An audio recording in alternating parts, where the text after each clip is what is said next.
Hello guys, in this video I'll be discussing a professional framework with which you can trade any asset class, whether it is stocks or indices or futures or options or commodities or crypto or whatever you want, because the basic logic and the concept that I'm discussing is related to the market structure itself and the order flow rather than that asset itself. So any asset, be it any asset, you should be able to apply the concept that I'm discussing and you will be able to trade.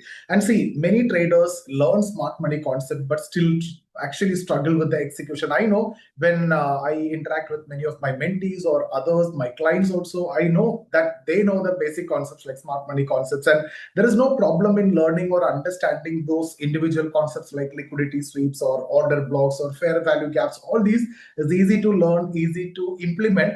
But the real problem is understanding the correct sequence in which these concepts should be used when you're actually trading. Because when you combine it in a proper order, these three, liquidity sweep, very important, order blocks, and the fair value gap, that actually give you a complete framework, a professional framework with which you can identify high probability and precision entries. And that's why I told you this concept. This is something which is based on logic, and it remains same for any asset class you can use in any instrument.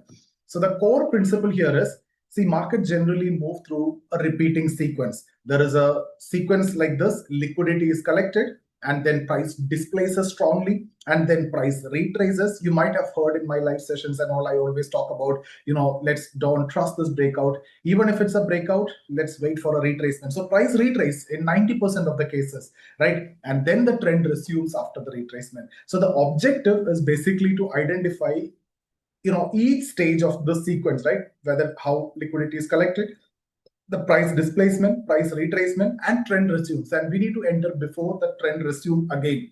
We just don't want to catch when the trend started.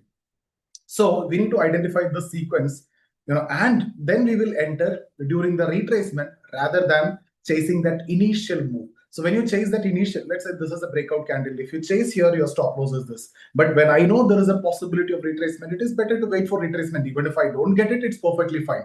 What if it's a failed breakout? This is a bigger stop loss. But I'm waiting for retracement, even if it is a failed breakout, my stop loss is small. But if the trend resumes, I get the best opportunity also.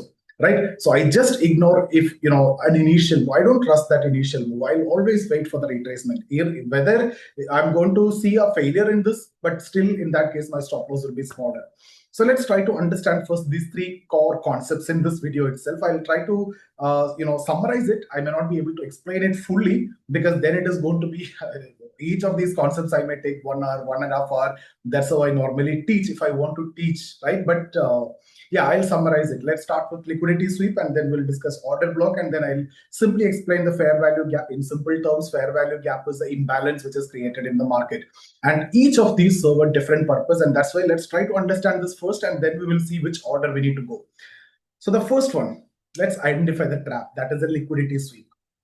See, normally a liquidity sweep occurs when price temporarily move. Let's say this is previous day high, and you mark as this line when the market opened. So when the price temporarily moved this previous day high, or this is previous low, when price moved this low, this is normally when the liquidity sweep happened. So here what happens when the price moved this previous day high? You might have shorted here, or some others might have shorted here. So the stop loss orders will get triggered if it moves, right?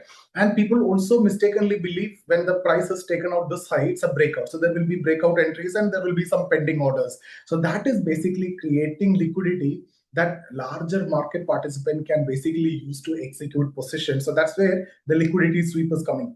And many retail traders mistake this movement as the beginning of breakout. And it is actually simply a kind of liquidity collection before the market reverse, or maybe giving a big move. So it's a liquidity collection. But many, in fact, making a mistake by jumping onto that trade by thinking that this is a breakout, right? So therefore, what I would say is liquidity sweep actually identify where the trap occurs. So first thing that you need to understand is this: when you see the moment the high is taken out, you should not be jumping onto that, right? So that's the first point. Now, why liquidity sweep is important? Why does it matter? See, the sweep itself is not an entry. It happened, right? So what the sweep is actually telling you is where significant liquidity existed at that level. So there was a huge liquidity at this level. This, let's say, days high or days low. And this is the area where institutions may have become so active. And also it is basically telling you where a reversal or a continuation sequence may begin. Is it going to reverse from here after the liquidity collection or the liquidity sweep, or is it going to continue on the further upside, or similarly on the downside if it is taken out on the downside? So that's about liquidity sweep. So I'm just talking about summary. If I need to talk about liquidity sweep alone, I take another 1.5 hour. So let's now talk about order block. This is where you can identify the point of interest. I use the term POI, where maximum interest is there. So after liquidity is collected, then the market often produce some kind of impulsive move on the upside, right? So the origin of that impulsive move is what you actually call as the order block. You see a big candle once this high is taken out. That is what I mean by the impulsive candle, and that's where the order block is. So that is basically representing the area from which institutional buying or selling is likely to originate, and that's my point of interest or point of POI. That is what I would say. So rather than chasing an already developed move now, what you need to do as a trader is wait for price to revisit that area where that bigger move have started, where that bigger move have initiated. That's the point of interest. So you got an impulsive move, don't chase that impulsive move. Let the price, that is what retracement is important. So let it come to the point of interest. Let the price revisit that area. Let's have a retracement to that area. And that's where you're going to enter. That means the order block becomes the primary area of interest. So that impulsive candle that forms the order block, and that area is becoming primary area of interest. That the point of interest, that is where you need to get the revisit or the retracement for you to enter, because that is the area of interest. Now, how to identify order block? There are two ways in which you can identify order block, but any of this you follow. I would follow a candle method, the origin candle method, but I'll just briefly mention the other one also. There is something called as range method that mark the entire price range immediately preceding the impulsive move. That is one way. The other is quite easy, especially if you're an intraday trader, if you're trading options. That's the origin candle method. So you need to identify the specific candle that initiated that displacement, that gave that impulse move or the breakout. So that is actually producing a narrower trading zone. Right now, very important rule, choose one method and remain consistent. So you can simply take candle method. If you're attending my mentoring session, I never talk about the range or this. I normally won't take, rather, since we are looking for scalping, right? We are holding the trade for just 20 minutes. Beyond that, we are not going to hold also, especially if it is option buying and it's intraday trading and we are dealing in option buying. So which one is better for us? Think about this. This candle method is better. So just stick to that. Don't switch between these methods, and not only in this case, in general also. Don't switch between this. So if you stick to candle method, this is what I want, a mechanical approach that basically improve consistency. You follow one. Okay, so that way you will be identifying what? You'll be identifying the point of interest also, or you'll be understanding the order block. Now let's try to look at what is fair value gap. See, a fair value gap, it is also known as imbalance. That's the easy way to explain this imbalance which is created. That is basically representing an area where the price moved so aggressively that it left behind some inefficient price action. So normally you see how the market moves step by step, gradually, right? Like this in waves, market move. But during strong buying or strong selling, when you see these levels are taken out, then the price may jump rapidly. So orders may take, there will be price jumps that create gap between candles also. So you might see one candle closed here, another candle may open here. That shows aggressive buying and aggressive demand. That's why even you are willing to buy at this level. So that's why the candle is opening here.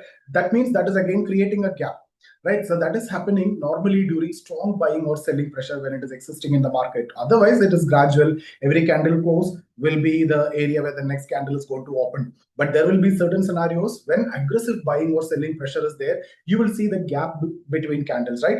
And this inefficient movement is what you call as the fair value gap. Now, the question is why fair value gap matters. Market naturally alternate between imbalance and balance, right?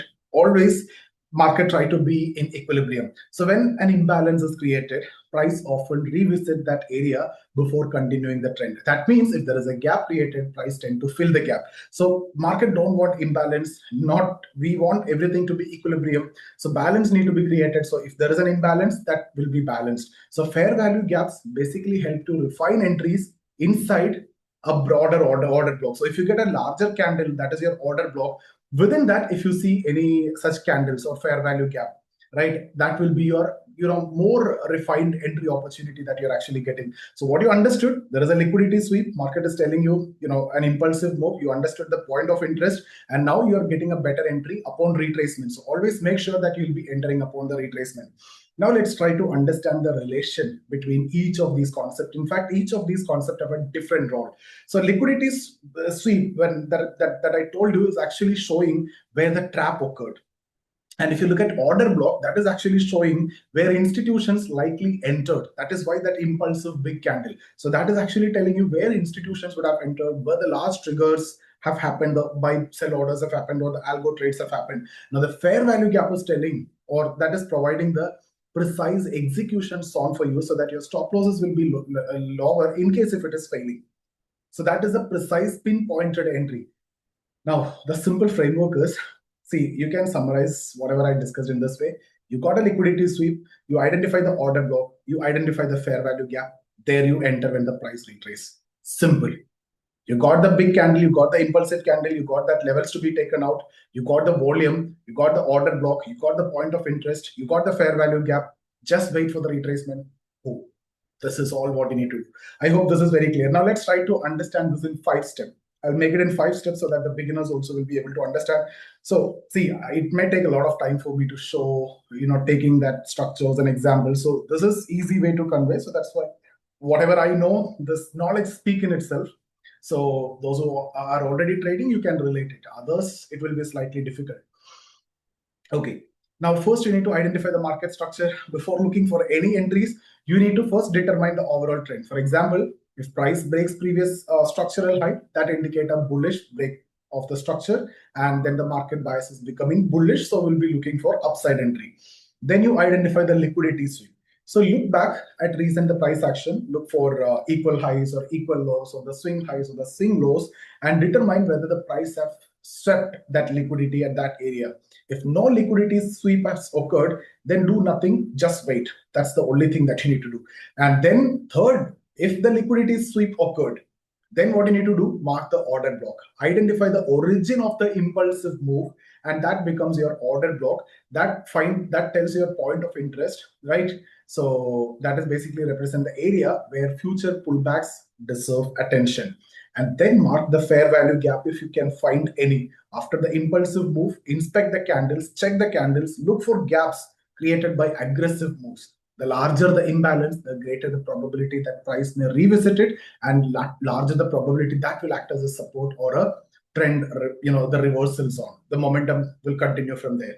And then, as I told you, wait for retracement, wait for the price to return. Patience becomes critical here. Do not chase the trend. If it is an impulsive candle, if it is moving straight, let it go. So what you need to do is allow the price to retrace towards the order block or fair value gap. Only then you begin preparing for an entry. Now, aggressive entry means, see, normally I've seen aggressive traders, they may enter immediately when the price revisit the fair value gap within the order block. And you keep the stop loss also, where you keep the stop loss below the fair value gap, or maybe below the entire point of interest, right? So you can target approximately at least 2x risk reward is very simple. Now, if you are slightly conservative trader, wait for additional confirmation. If you're a beginner, that's something which you can do. You can also look at internal market structure shift. You can also look at further bullish confirmation in terms of MACD, right? You can look at bearish confirmation if you're looking for a negative trade. Only after confirmation you can execute the trade, or only after forming that reversal candle you can enter from there, right? So the ideal setup is the highest probability setup. In fact, you will find when the fair value gap lies inside the order block, and that is actually creating that alignment that we have discussed with respect to the institutional location where they are interested in, the market imbalance which is created, and your refined entry opportunity also, right? Now, why you should not chase the price? Many traders enter after the strong move, that impulsive move, right? Instead, what I'm telling you to wait for the price to return to the value. That is basically improving your entry quality. Most importantly, that is helping you to have a better risk reward, and your stop loss placement also, you're very clear. If you're looking for impulsive candle and entering here, your candle, this is your stop loss. But if you're waiting for retracement till this is your stop. Simple. So that itself is explaining the logic. In case if it is a failure, stop loss is very simple. If it is a winning trade, your risk reward is also much better. right? So for a bullish trade, you need to look for a bullish break of structure, then liquidity sweep below the previous low, and then the strong bullish displacement. You have to see that impulsive candle, and you need to identify that order block, and then fair value gap. Then the price retrace to that entry from fair value gap, which comes inside the order block. Place stop loss below the level zone, the fair value gap or the order block itself, depending upon your risk reward, and then the target could be approximately 2x, and you can trail loads. Sometimes there can be multiple fair value gap, right? And price revisit one fair value gap, then later revisit another unfilled fair value gap also. That is basically demonstrating that the market frequently return to areas of imbalance before continuing its further move. Sometimes that can also happen, so that may be a possible scenario. Similarly, bearish scenario also, right? So here, in case of bearish scenario, liquidity will be collected above the previous highs, and there is a strong bearish displacement. Order block you need to identify, search for the fair value gap, and accordingly you will enter. Now the question, you got this impulsive candle, you got the order block. What if there is no fair value gap, right?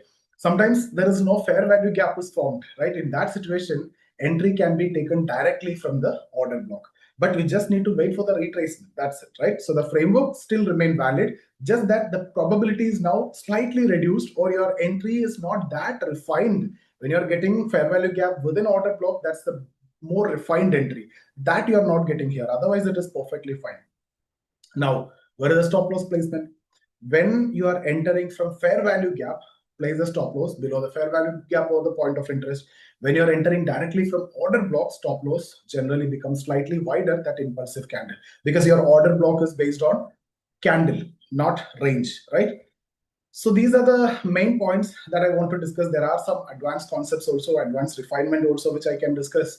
But so far, with respect to this is enough. Now, always understand, there are some highs and lows which are always protected also. A protected high or a low, in fact, actually forms after liquidity has already been swept. So if price later violate that protected level, the original trade idea is again considered invalid. So that is basically providing you a logical location for the stop loss, in fact. Now, the mistake that people normally use is, many traders believe every liquidity sweep or order block or fair value gap create a trade. That is not correct. Context is more important than these patterns. So successful trading requires understanding the complete market story and the context. So you need to ask some important question. Did the liquidity sweep occur at a meaningful level? Was the displacement strong? Is the order block the true origin of the move? Whether you are getting that origin where institution could have entered, is a fair value gap position inside or near the order block? Only when the narrative is complete and you should trade, or a valid trade you will be getting, and the trade need to be considered. And try to avoid pattern hunting. This is what I've seen the problem with many immature trader. So amateurs, right? So the objective is not to find more setups. The objective is to find better setup. Quality should always take precedence over quantity, right? Now the same you can align with a higher time frame also. But again, before applying to the entry model, just confirm overall trend, market bias, and higher time frame structure. So, and you can apply across Forex, futures, stocks, indices, commodities, because the market participant behaves similarly across all the financial markets. So I repeat, the complete trading framework, you need to determine the market structure, wait for the liquidity sweep, mark the order block, identify the fair value gap. If you find the fair value gap, when the price retrace, patiently wait till then, enter there, and below that is your stop loss. If you can't identify the fair value gap, market block itself is your entry. Below that will be your stop loss, but that stop loss will be slightly more, but still better than impulsive candle if you take, right? So fair value gap is giving more refined entry. And then enter the fair value gap within the order block. If there is no fair value gap exists, enter from the order block itself and place the logical stop loss as I've discussed. See, patience is one of the most important component of this framework. Rather than forcing entries, allow the price to come into predefined areas of interest. So the highest quality trades are often the ones that require the highest patience. So guys, liquidity sweep, very important concept. Order block and fair value gap should not be viewed as independent concepts. Together, they form a structured sequence. So liquidity sweep identify where the liquidity was collected, where the institutions are interested, where maximum orders are there. order block identify where institution likely entered, and fair value gap refines that execution song. And if you combine it with overall market structure, higher time frame bias, and a strong displacement and proper risk management, that is actually giving you a systematic framework for identifying high probability trading opportunities across multiple asset class, across the markets, across the instruments. So I hope you got this. And in case if you would like to learn more about this in the live market, you can get in touch with us. I see you there. Thank you.